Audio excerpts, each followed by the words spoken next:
இங்கு வருகை தந்திருக்கும் அனைவருக்கும் மாலை வணக்கங்கள். முதலில் கடவுள் வாழ்த்து பாட சேதுமணி அவர்களும் சரஸ்வதி அவர்களும் பாடுகிறார்.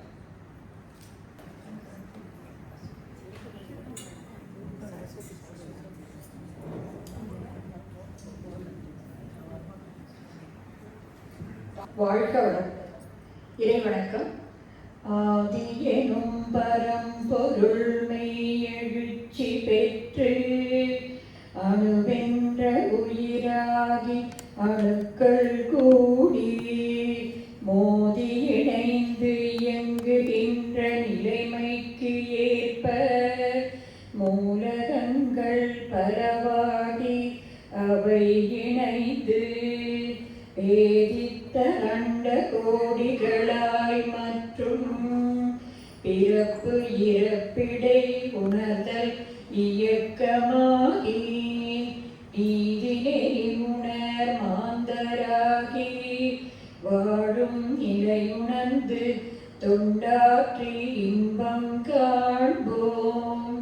குரு வணக்கம்.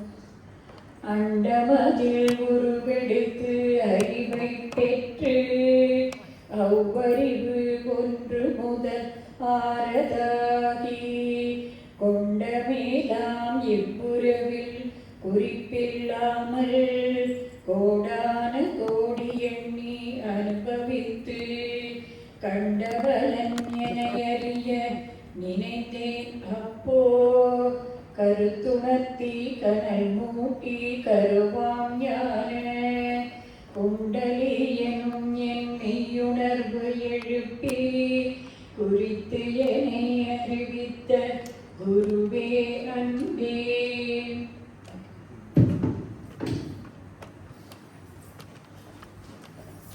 வாழ்க வையகம், வாழ்க வையகம், வாழ்க வளமுடன்.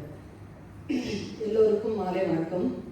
இன்று நம்முடன் இந்த சிறப்பு நிகழ்வில் பங்கேற்க வருகை தந்துள்ள பேராசிரியர் டாக்டர் அமுதா அவர்களுக்கும் எங்களுக்கு இங்கு யோகா வகுப்பு எடுத்துக்கொண்டிருக்கும் ஆசிரியர்களுக்கும் எடுத்த ஆசிரியர்களுக்கும் வருக என வரவேற்கிறோம்.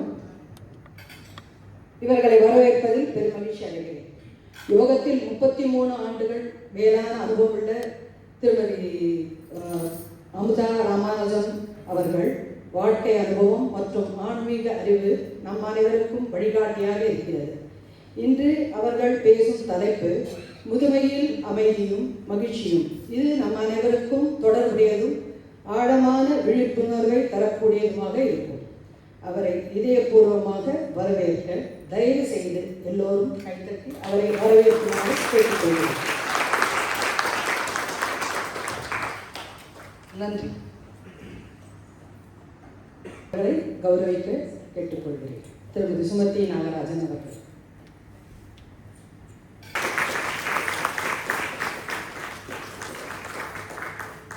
நன்றி அம்மா. திருமதி அமுதா ராமானுஜம் அவர்களை சிறப்புரையாற்ற வரவேற்கிறேன்.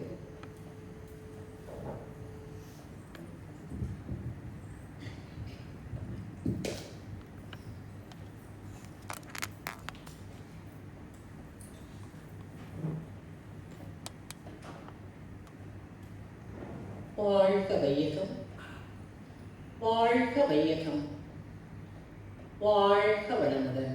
குரு வாழ்க, குருவே துணை. என்னை நான் அறிய வேண்ட இறைவாய் என் குருவாய் வந்தார். சென்னையில் சிந்தை வைத்து சீர்த்தவம் முறையாய் செய்து உன்னையே என்னுள் காட்டி உள்நிறைந்து அறிவாய் நிற்பார். முன்னை சேர்வினை தூய்மைக்கு முயன்று அரணி வாழ துணை நிற்பார். வாழ்க வளமுடன்.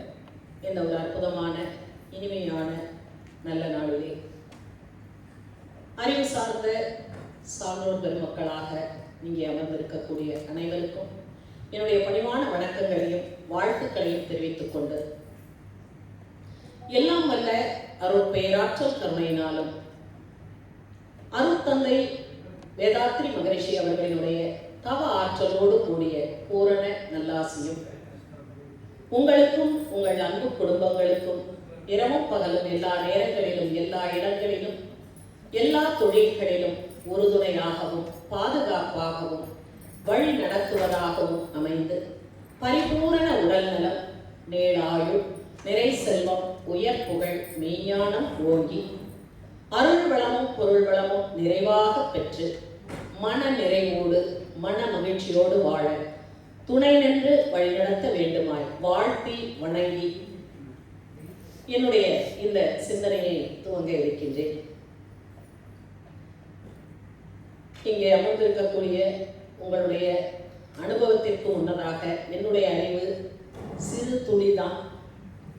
இருந்தாலும் உங்களோடு சில அனுபவங்களை பகிர்ந்து கொள்வதற்காகவும் உங்களுக்குள்ளாக இருக்கக்கூடிய ஆற்றல்களை நீங்கள் இன்னும் பூரணமாக உணர்ந்து நீங்கள் ஒரு அமைதியோடு மகிழ்ச்சியோடு வாழ வேண்டும் என்ற ஒரு ஆர்வத்தோடு உங்கள் முன்னதாக இந்த சிந்தனையை நான் பகிர்ந்து கொள்ள இருக்கின்றேன்.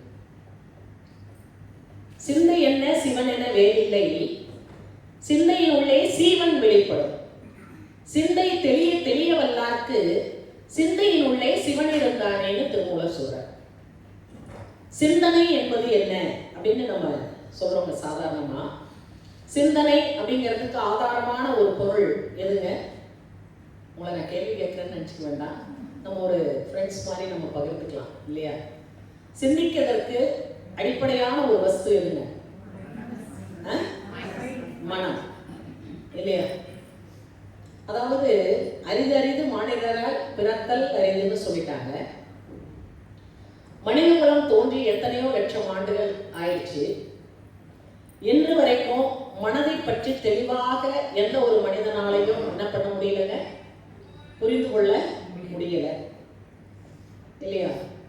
பிறப்பின் வருவது யாதனை கேட்டேன், பிறந்து பாரென இறைவன் படைத்தான். அன்பு என்பது யாதனை கேட்டேன், அழித்து பாரென இறைவன் படைத்தான். பண்பு என்பது யாதனை கேட்டேன், பகிர்ந்து பாரென இறைவன் படைத்தான்.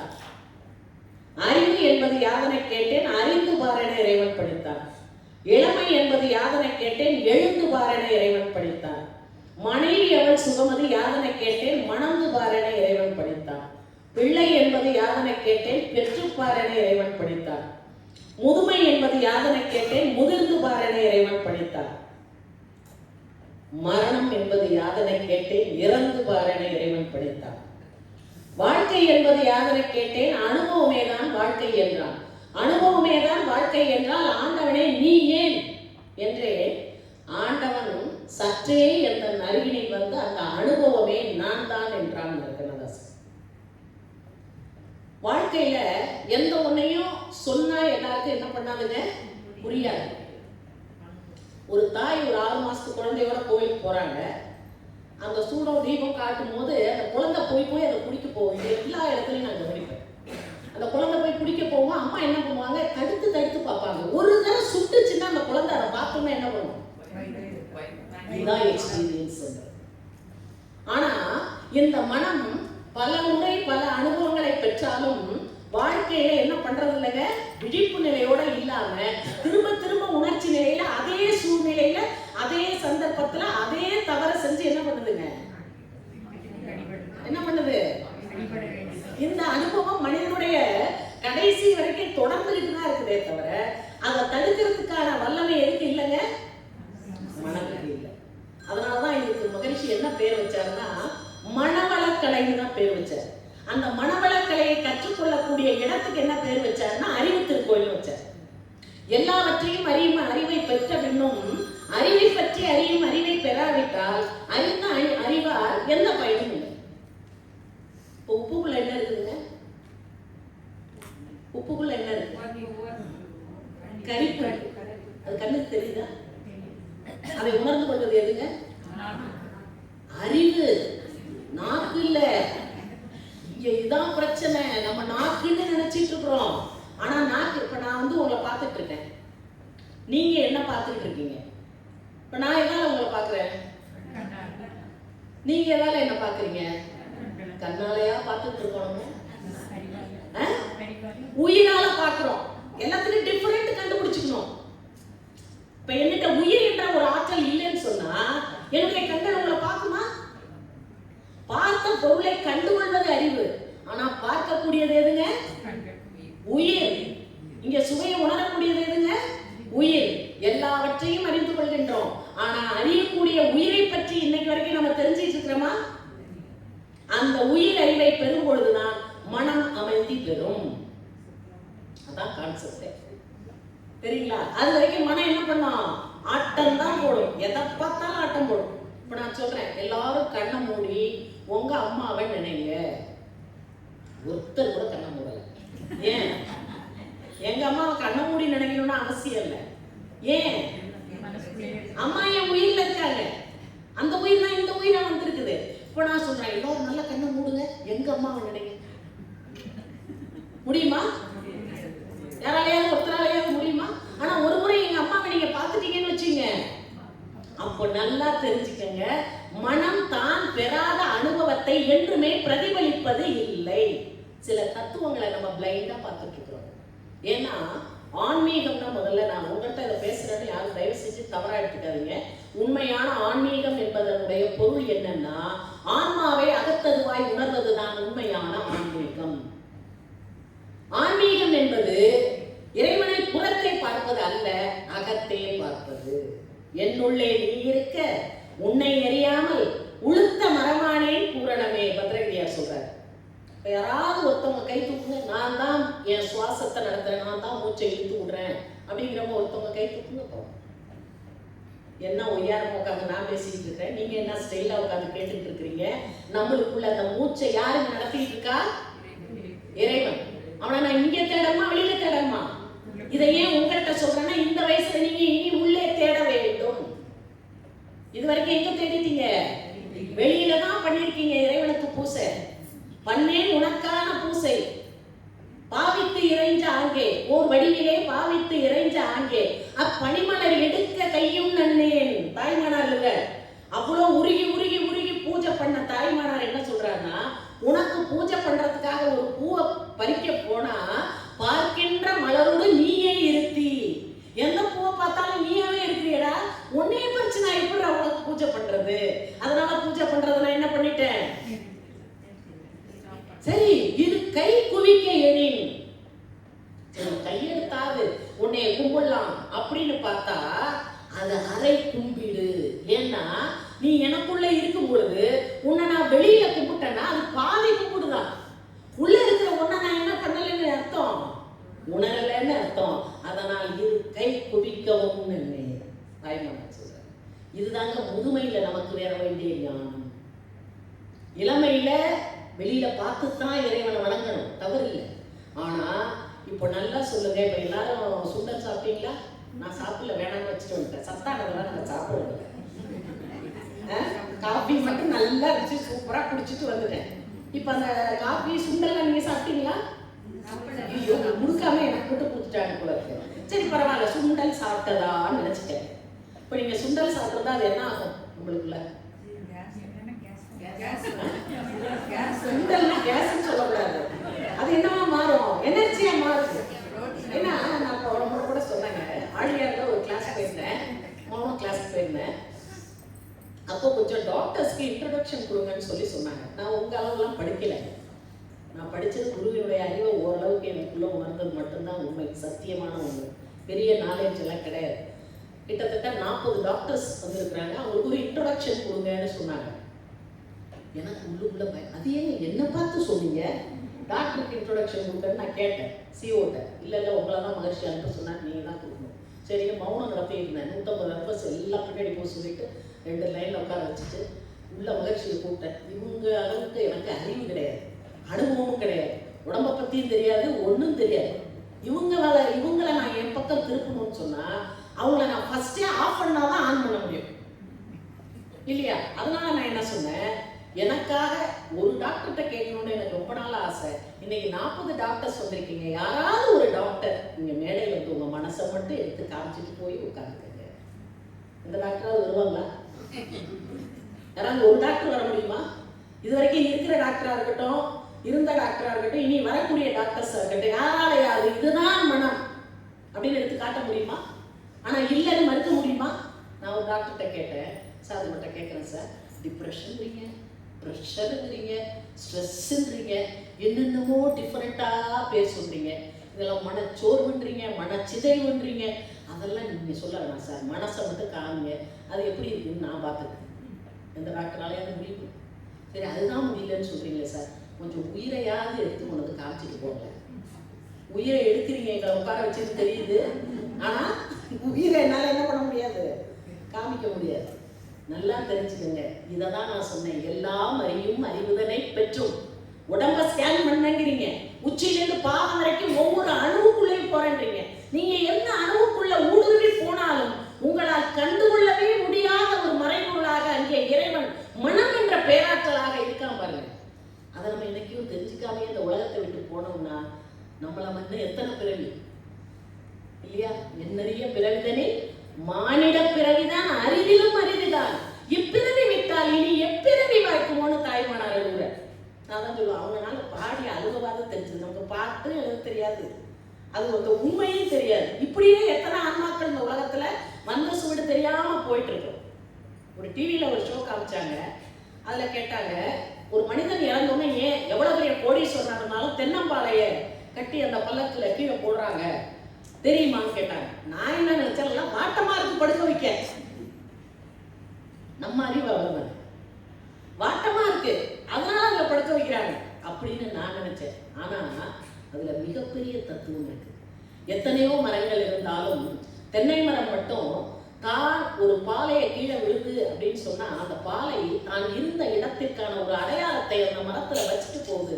மனிதா, நீ இந்த உலகத்துல வந்திய உன்னை பல பேர் நினைக்கிறதுக்கு நீ எந்த ஒரு அடையாளத்தை இந்த உலகத்துக்கு விட்டுட்டு போறேன்னு பாரு. இவன் ஒண்ணுமே பண்ணாம போயிட்டான். பார்க்கக்கூடிய மனிதர்களை நீங்களாவது இந்த உலகத்துல எதையாவது ஒன்றை சாதித்து விட்டு உலகத்தை விட்டு போங்கன்றதுக்காகத்தான் தென்னம்பாளையில வைக்கிறாங்க. அவங்க அதுவே தெரியல, எதுவுமே தெரியாம எல்லாமே தெரிஞ்ச மாதிரி வாழ்ந்துட்டு இருக்கோம் பாருங்க. அதுதான் மிகப்பெரிய ஒரு விஷயம். அப்போ அமைதிங்கிறது நமக்கு வேணும், முதுமையில ஒரு அமைதி வேணும் அப்படின்னு நம்ம சொல்றோம். இப்போ நீங்க இவ்வளவு பேர் உட்கார்ந்துருக்கீங்க, எல்லா கடமையும் முடிச்சிருப்பீங்க, நிறைவா இருக்கீங்க. இந்த இடத்துலலாம் இருக்கிறீங்கன்னா கொஞ்சம் நானே நினைச்சேன், நல்ல நிறைவானவங்க தான் எல்லாருமே இருப்பாங்க. ஏன்னா இங்கேயாவது நான் அந்த கேள்வியை கேட்கிறேன், எனக்கு பிடிச்ச மாதிரி யாராவது ஒரு பதில் சொல்றீங்களான்னு நான் பார்க்கறேன். எனக்கு லைஃப்ல ப்ராப்ளமே இல்லைங்க, அவ்வளோ ஒரு அமைதியா இருக்கேன், சந்தோஷமா இருக்கேன் அப்படின்றவங்க கொஞ்சம் யாராவது கை தூக்குங்க. அது வரைக்கும் கூட சலசலப்பு இருக்கும். இதை கேட்டோம்னா டோட்டல் சைலண்ட். இது நானும் எல்லா இடங்கள்லையும் நான் கேட்பேன். ரெண்டாவது, எனக்கு இந்த உடம்புல இது வரைக்கும் எந்த ஒரு டிசீஸும் வந்ததே இல்லை அப்படின்றவங்க கை தூக்குங்கன்னா அதுக்கு என்னங்க,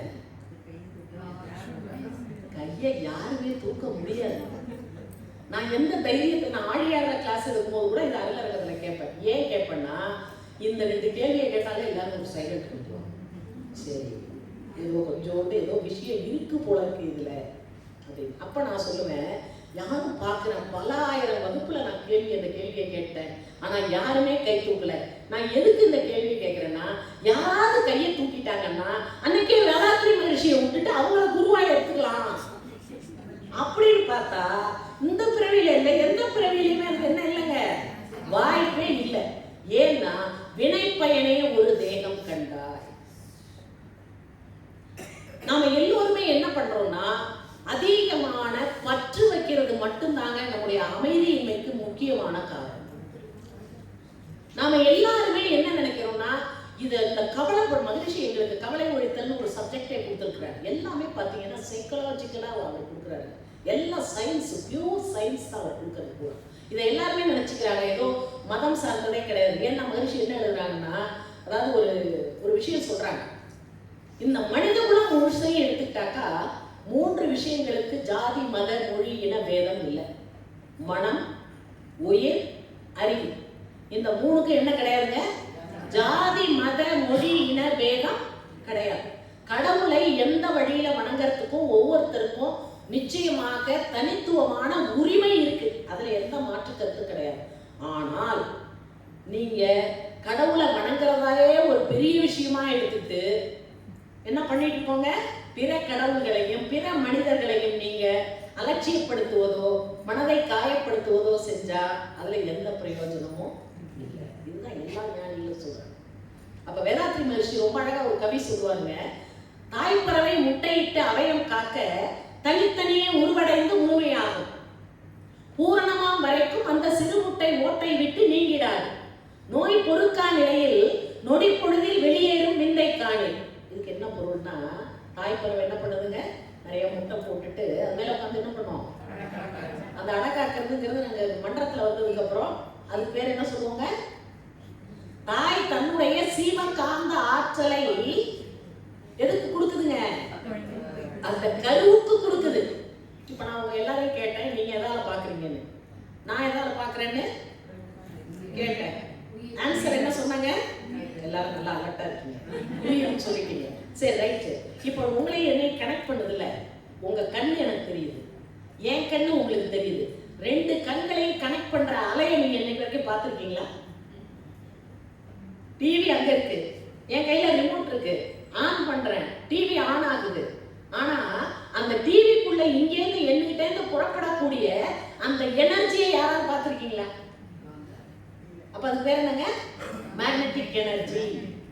நல்லா தெரிஞ்சுங்க, இளமைக்கும் முதுமைக்கும் ஒரே வித்தியாசம் தான். ஜீவகாந்தம் எனர்ஜெட்டிக்கா இருக்கு, ஃபுல்ஃபில்லா இருந்தா இளமை. அந்த ஜீவகாந்தத்தை செலவு பண்ணி ஒரு எண்டுல வந்து நின்னோம்னா அது பேர் என்னங்க, முதுமை. ஆனா மனதுல ஏதாவது வித்தியாசம் இருக்கா? கிடையாது. நல்லா எல்லாமே சயின்ஸ் தான். அப்போ அந்த கோழி என்ன பண்ணுதுங்க, தன்னுடைய காந்த ஆற்றலை எதுக்கு கொடுக்குதுங்க, அந்த கருவுக்கு கொடுக்குது. அந்த கரு என்ன ஆகுதுங்க, அந்த ஆற்றலை உள்வாங்கி உள்வாங்கி உள்வாங்கி ஒரு 90% 95% வந்துருச்சுன்னு வச்சுங்க. நான் போய் அதை எடுத்து உடைச்சேன்னா இங்கேருந்து என்ன வரும், கோழி வருமா? வராது. அதுதான் என்ன சொல்றாரு, தாய்ப்பறவை முட்டையிட்டு அவையம் காக்க தனித்தனியே உருவடைந்து உரிமையாகும். அதுவாதான் வரணும் இல்லையா? அப்ப தாய்ப்பறவை என்ன கொடுக்குது, தன்னுடைய ஆற்றலை கொடுத்துட்டு இருக்கு. அதுக்கடுத்து என்னங்க, அந்த பூரணமாம் வரைக்கும் அந்த சிறு முட்டை ஓட்டை விட்டு நீங்கிடாது. 100% அதுல எனர்ஜி வந்தாதான் அங்க ஒரு ஜீவனா அது என்ன ஆகுது. அது வரைக்கும் அது ஜடப்பொருள் தான். அதுக்கப்புறம் தான் என்னவா மாறுதுங்க, பூரணமாம் வரைக்கும் அந்த சிறு முட்டை ஓட்டை விட்டு நீங்கிடாது. நோய் பொறுக்கா நிலை 100% வந்துருச்சுன்னா ஒரு செகண்ட் உள்ள இருக்குமா, உடைச்சிட்டு என்ன பண்ணுங்க, வெளியில வந்துடும். அது போல தூய நிலை அறிவறிந்தோர் துரிதமுடன் மதம் கடப்பார் விந்தை காணி. ஒருவர் உண்மையான தெய்வத்தை கண்டு அந்த தெய்வத்தோடு கலந்து பெற்ற அனுபவத்தை பூரணத்துவமாக ஒருவர் பெற்றுவிட்டால் அவங்களுக்கு பார்க்கிறவங்க எல்லாம் தெய்வமா தெரியுமே தவிர மதம், ஜாதி, மொழி, இன வேதம் எதுவுமே தெரியாது. அப்படிப்பட்டவர்கள் தான் எல்லா ஞானிகளும் அந்த எண்டுல போகும்போது அவங்க அந்த நிலைக்கு போயிட்டாங்க. பக்திக்குள்ள என்ட்ராகவே இருக்குங்க, ஞானத்தை அடைவதற்கு தான். பக்தி இல்லாம ஞானம் வந்துருமா, ஒருபோதும் வராது. அதனாலதான் நம்ம முன்னோர்கள் இத்தனை ஆலயங்களை நமக்கு என்ன பண்ணியிருக்கிறாங்க, கட்டியிருக்கிறாங்க. சரி, இன்னொரு கேள்விங்க, எனக்கு ரொம்ப நாளா இது கேட்கணும்னு ஒரு ஆசை. உங்களை எல்லாம் கேட்டா நியாயமா இருக்கும், நீங்களாம் நிறைய பூஜை பண்றவங்க இல்லையா?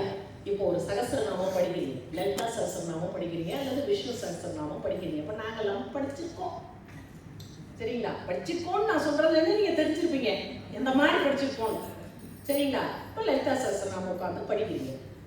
யாராவது ஒருத்தவங்க கை தூக்குங்க. அந்த 1008 நாமாவளியை நான் சொல்ற வரைக்கும் எனக்கு அந்த லலிதாம்பிகையை தவிர, அம்பாளை தவிர வேற எந்த நினைவுமே வந்ததில்லை அப்படின்னு நீங்க சொன்னாலும் நான் ஒத்துக்க மாட்டேன்.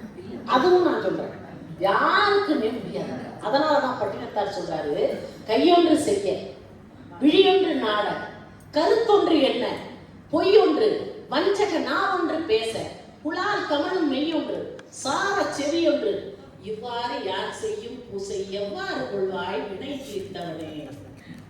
நான் பூஜை பண்றேன்னு பெருமை பண்ணிட்டு இருக்கேன்டா, நான் பண்றது பூஜை இல்லைன்னு எனக்கே தெரியுது.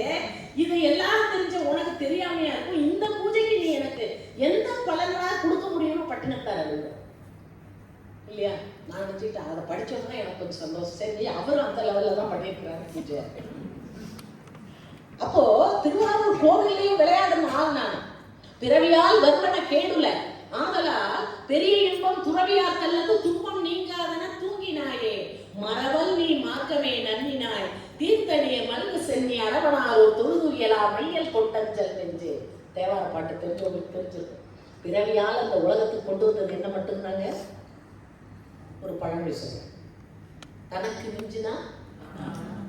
மிஞ்சினாதான் நான் அடுத்து ஒரு கேள்வி கேட்கிறேன். என்னைக்கு நமக்கு மிஞ்சி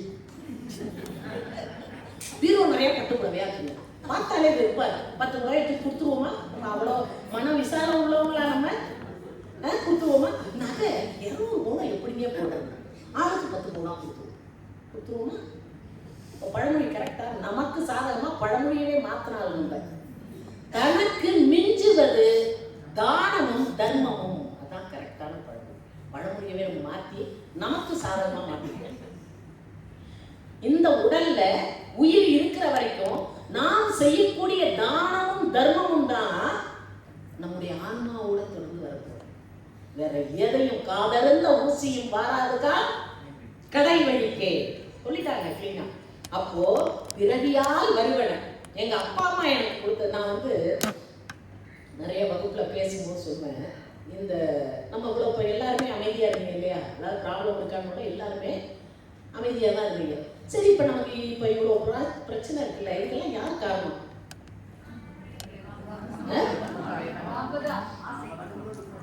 நம்மளா காரணம்? நம்ம காரணம் இல்லைங்க, நம்ம பெத்ததுங்க தாங்க காரணம். தந்தை தாய் ஈருயிர் தலைத்தொரு உடலாகி இந்த உலகில் வந்தேன். அந்த ஈருயிர் வினைகள் அறமோ மற்றோ அழித்த பதிவுகள் எல்லாம் என் சொத்தாச்சு. அவங்க என்ன பாவ புண்ணியம் நம்ம உடனே போக. இப்ப நீங்களாம் அவங்க அப்பா அவங்க பார்க்க முடியாது. இப்ப அப்பா அம்மா உள்ளவங்கள பாவீங்களா, நீங்க தான் அதுக்கெல்லாம் காரணமா அப்படின்னு சொல்லிட்டு போய் கேட்டா அதுக்கு உடனே அதுங்க அப்பா அம்மா கலப்பாவீங்களா, நீங்க தான் இதுக்கெல்லாம் காரணமா அப்படின்னு கேட்கலாமே தவிர இதுக்கு ஏதாவது ஆன்சர் சொல்யூஷன் இருக்கானா? கிடையாது. பிறவியால் அந்த உலகத்துக்கு நம்ம கொண்டு வந்தது என்ன கொண்டு வந்திருக்கோங்க? பாவ புண்ணிய பலன்களை மட்டும்தான் கொண்டு வந்திருக்காங்க. அப்போ பாவத்தை குறைக்க வேண்டும், புண்ணிய பலனை பெருக்க வேண்டும்னா அதுக்கு ஒரே வழி மனதை அமைதி நிலைக்கு கொண்டு வரக்கூடிய தியான பயிற்சியை செய்ய வேண்டும். தியானம் என்பது என்ன ஒரு கேள்வி.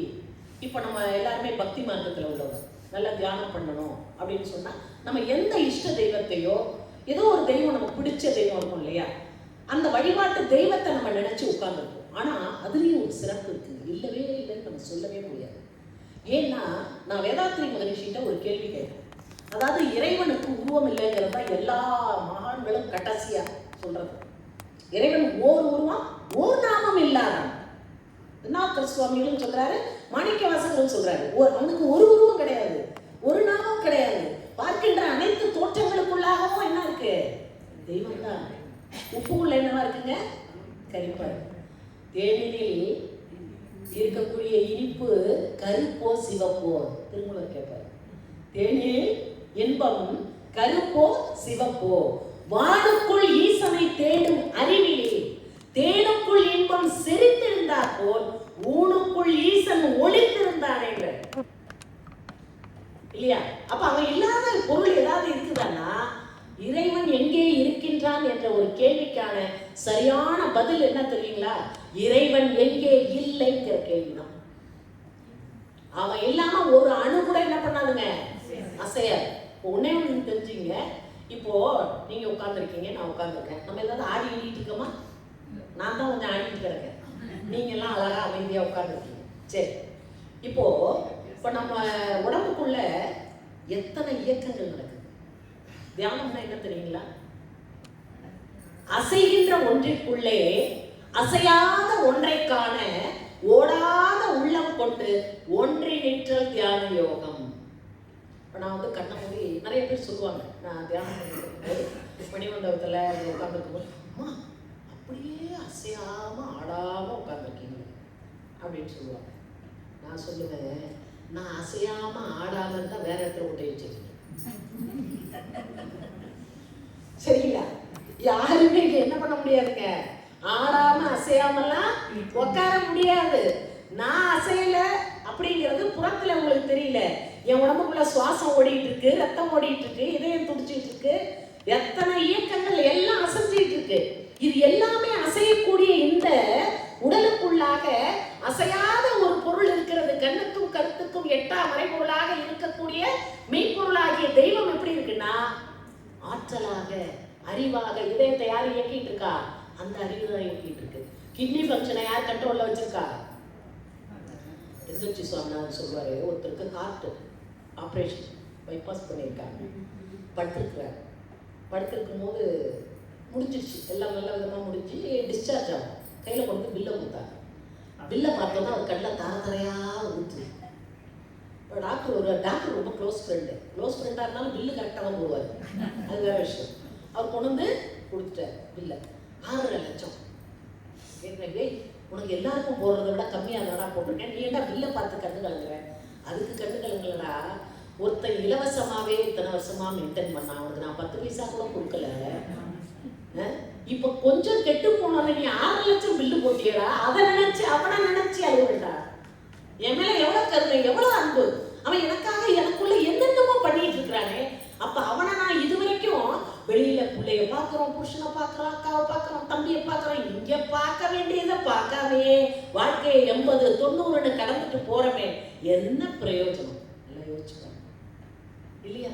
அததான் மகிழ்ச்சி சொல்றாங்க, ஒரு அளவுக்கு மேல குழந்தைங்களா அவங்க குடும்பத்தை அப்படியே மனதிலேருந்து அகற்று, அவங்கள வாழ்த்து, நல்லா தவம் பண்ணுங்க, யாரை பார்த்தாலும் இறைவனா பாருங்க. இதெல்லாம் எப்போ வரும்னா பிள்ளைகளை எல்கேஜியில சேர்க்கும் போது வரவே வராது. ஆனா பேரன் எல்கேஜியில வந்து அவன் பேரனையும் எல்கேஜிக்கு போற வரைக்கும் நம்ம பேரனையும் பிள்ளையவே நினைச்சிட்டு இருந்தோம்னா இந்த பிறவியில வந்தது வேலையவே நம்ம இன்னொரு பழக்கம் சொல்றேன். வந்த வேலையை மறந்து ஒருத்தன் சொல்லுங்க முடியுங்க, வந்த வேலையை மறந்து தெரியலையா வந்த காலை பிடிச்சி நின்னா ஒருத்தன் அப்படின்னு ஒரு பழமொழி. அப்ப நான் என்ன நினைச்சுக்கிட்டேன் சின்ன வயசுல, வந்த வேலை பந்தல் போடுறது, பந்தல் போடுறவன் பந்தலை பாதி போட்டு கம்பத்தை பிடிச்சி ஏதோ கனவு கண்டுட்டு இருக்காங்களோ இருக்கு. அப்படி இல்லை, வந்த வேலையை நான் கொண்டு வந்த பாவ பதிவுகளை போக்கி புண்ணியத்தை என் குழந்தைகளுக்கு கொடுத்துட்டு நான் புண்ணிய பாவம் மற்ற நிலையில இறைவனை நோக்கி போகணும்னு தான் எல்லா ஆன்மாவும் இந்த உலகத்துக்கு வருது. ஆனா வந்த வேலையை மறந்துட்டு பந்தம் என்ற உறவுகளிலே சிக்கிக்கொண்டு தன்னை மறந்து இந்த ஆன்மா என்ன பண்ணிட்டு இருக்குங்க, தடுமாறி கொண்டிருக்கின்றது தான் அந்த பழமொழிக்கான விளக்கம். நான் தான் சொன்னேன், எதையுமே உருப்படியா படிக்கலையே. மகரிஷி கிட்ட வந்ததுக்கு அப்புறம் தான் நிஜமா சொல்றேங்க, திருக்குறளுக்கான பொருளையே எனக்கு இப்போ பார்க்கும்போது, சமீபத்தில் கன்னியாகுமரி போனேன், அது காலேஜில் போய் கொடுத்துட்டு விட்டேன், ஒரு 2 மார்க்கு போட்டே உங்க மதிப்பை குறைச்சிட்டோம் சாமி, நல்ல வேலை ஒரு குரு வந்தாரு, இப்பதான் உங்களோட உயரம் உங்களுக்கு 133 அடி இல்லையா, உங்களுக்கு 1333 அடி வைக்கணையா உங்களுக்கெல்லாம் சில. அப்படியெல்லாம் வாழ்க்கையினுடைய தத்துவத்தை நமக்கு இன்னைக்கு சுகர்ன்றோம், ப்ரெஷர்ன்றோம், ஒரே ஒரு திருக்குறளை வாழ்க்கையில நம்ம ஃபாலோ பண்ணியிருந்தா, தீயளவின்றி தெரியான்கள் நோய் அளவின்றி படும். எவ்வளவு திங்கிறதுன்னு தெரியாம திங்கிறவனுக்கு எவ்வளவு வியாதி வர்றதுன்னு தெரியாம அவனுக்கு எழுதி வச்சீங்களே, அதை 2 மார்க்குக்கு தான் நான் படிச்சேன். என்னைக்காவது நான் வாழ்க்கையில கடைபிடிக்கணும்னு நான் நினைச்சேனா? அப்ப படிச்சதுனால என்ன பிரயோஜனம்? எந்த கல்வி நம்முடைய ஆரோக்கியத்திற்கும் மன அமைதிக்கும் மகிழ்ச்சிக்கும் என்னுடைய வாழ்க்கை கடமைகளை செய்வதற்கான ஆற்றலாகவும் இல்லையா, அந்த கல்வி வேஸ்ட்டுங்க. வெறும் பொருள் சம்பாதிக்கக்கூடிய ஒரு விஷயம் மட்டும்தான். பொருள் தேவை, அவரே சொல்லிட்டாரு, பொருள் இல்லாமல் இவ்வளோ இல்லை, உன்னை மதிக்கவே மாட்டாங்க. நீங்க மனுஷனுக்கு எதை வச்சு மரியாதைங்க, அவங்கள்ட்ட இருக்கிற காடு, அவங்க வீட்டு ஃப்ளோரு, கையில இருக்கிற செல்லு, இதுலதான் அவனுக்கு மரியாதை. அப்படிப்பட்ட சமுதாயத்துல நம்ம வாழ்ந்துட்டு இருக்கோம். அதுக்காக யாரையும் போய் நம்ம குறை சொல்ல வேண்டாங்க, யாரை பற்றியும் விமர்சனம் வேண்டாம், நாம என்ன செய்யணுமோ அதை மட்டும் செஞ்சா போதும். அப்ப அமைதி என்பது, சில பேர் என்கிட்ட சொல்லுவாங்கம்மா மனசுல நிம்மதியே இல்லைம்மா, எங்கேயாவது போய், அதுவும் என்ன இதுங்களெல்லாம் இதுங்க மூஞ்சிகளையே பார்க்காம, எது வீட்டுல உள்ளதும் இதுங்க மூஞ்சியிலேயே முழிக்காம எங்கேயாவது போய் நிம்மதியா ஒரு 4 நாளைக்கு இருக்கணும். நான் அப்ப கேட்பேன், எனக்கு இது எல்லாரும் சொல்றீங்க இந்த டைலாக்ல, எனக்கு இதுல ஒரு டவுட் இருக்கு அப்படின்னு. இதுல என்னமா உங்களுக்கு சந்தேகம்? இல்லை நீங்க இவங்களெல்லாம் விட்டுட்டு போறீங்க, ஆனா இவர்களை பற்றி உங்களுக்குள்ளாக இருக்கக்கூடிய எண்ணங்களை உருவாக்கி கொண்டிருக்கக்கூடிய மனம் உங்க கூட தானே வருது. அப்படி எங்க இருந்தாலும் எங்கதான் இருக்கு நீ, அது வீட்லயே இருந்துடலாமே. அதான் சொல்றாரு, அதுவே நீ அங்க போய் கஷ்டப்படுற, கிடைக்காது, துணி கிடைக்காது, படுக்க இடம் கிடைக்காது, இதெல்லாம் கஷ்டம்.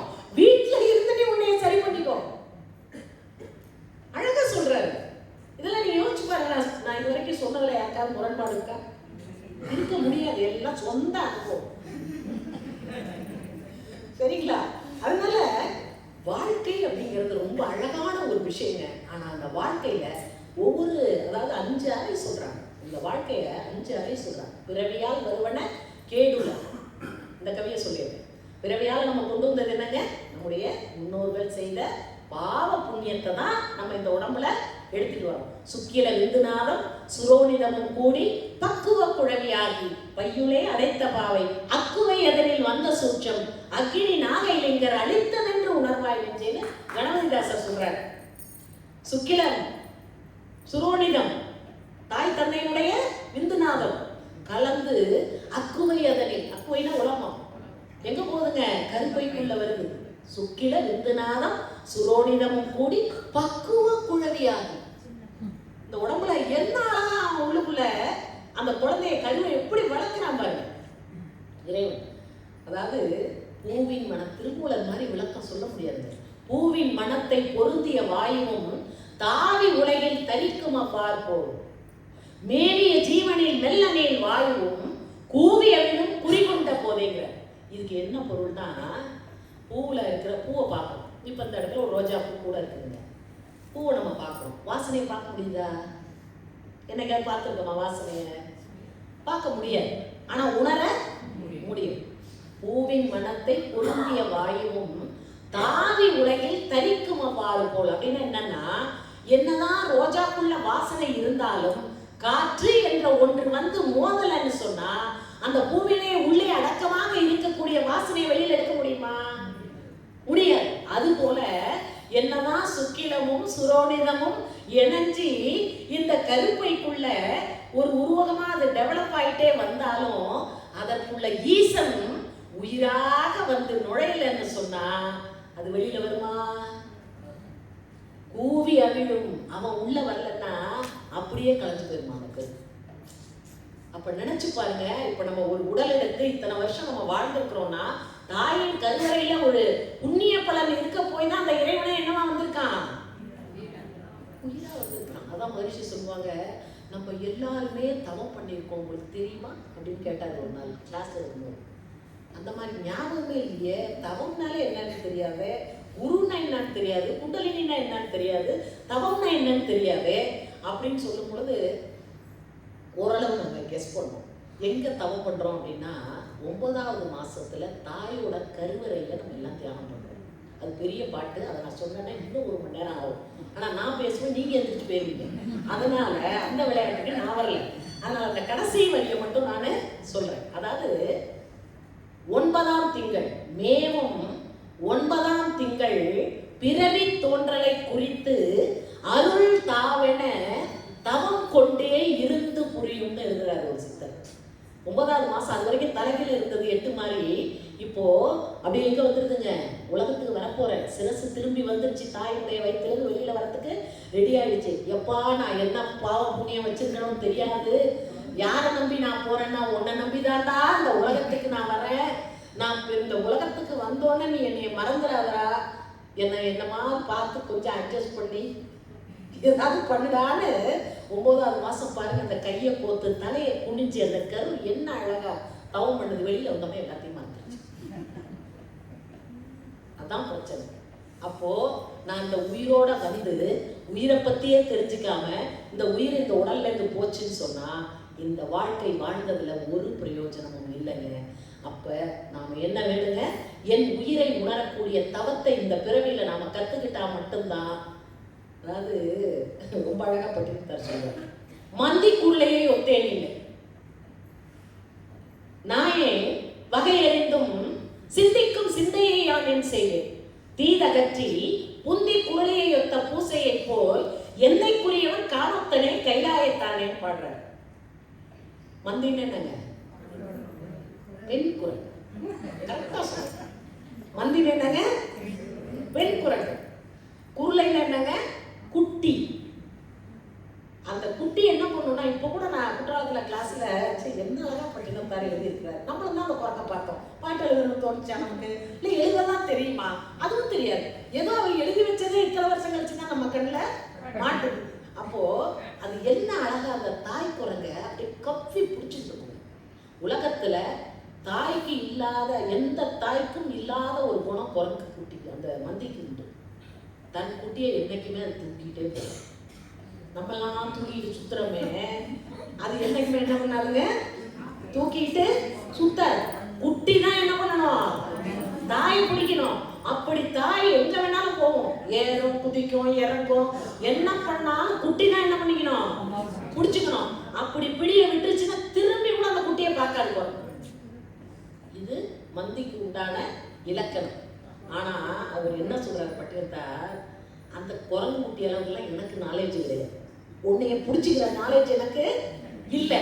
அந்த குட்டி எவ்வளவு அழகா தாயை பிடிச்சிக்குது, அது மாதிரி இறைவா உன்னை பிடித்துக் கொள்ளக்கூடிய அறிவு எனக்கு இல்லை. அதுக்காக நீ என்னை ஆச்சரியமா விட்டு போயிடாத. ஏன்னா ஒரு நிமிஷம் சும்மா இருக்க மாட்டேங்குது. சிந்திக்கும் சிந்தையை யாரும் செய்வேன், என்ன கேட்டா என் மனசு எங்குது, உட்காந்து தவம் பண்ண. நான் எல்லா இடத்துலையும் சொல்லுவேங்க, என்னோட யூடியூப் ஸ்பீச் கேட்டீங்கன்னா என்னோட ஜாதகமே உங்களுக்கு தெரிஞ்சிடும். நான் முதல்ல போய் ஆலியாட போய் சுவாமிஜி காலடியில தான் உட்காருவேன், இடம் போட்டுருவேன் கரெக்டா. ஆனா தவமே வராது. போய் கண்ணை மூடி உட்கார்ந்தா போனது வந்தது நின்னது நடந்தது, முந்தா நாள் நடந்தது, போன வருஷம் நடந்தது, என்னைக்கோ நடந்ததெல்லாம் கரெக்டா வரும். தவத்தை தவிர மற்றதெல்லாம் வரும். நான் நினைச்சேன், இந்த புண்ணியவன் காலடியிலேயே நமக்கு வரலையே, இனி இந்த பிறவில வந்துருமா வராதான்னு ஒரு டவுட் இருந்துச்சு. இது மாதிரி ரொம்ப கஷ்டமா இருக்கும். அதுல கண்ணை திறந்து பார்த்தா எல்லாரும் அப்படியே தவத்துல இருக்காங்க. எப்படி இருக்க முடியும்? நம்மலாம் எப்படின்னா கரண்ட் போயிட்டுனா அடுத்த வீட்டுல ஓடி போய் கரண்ட்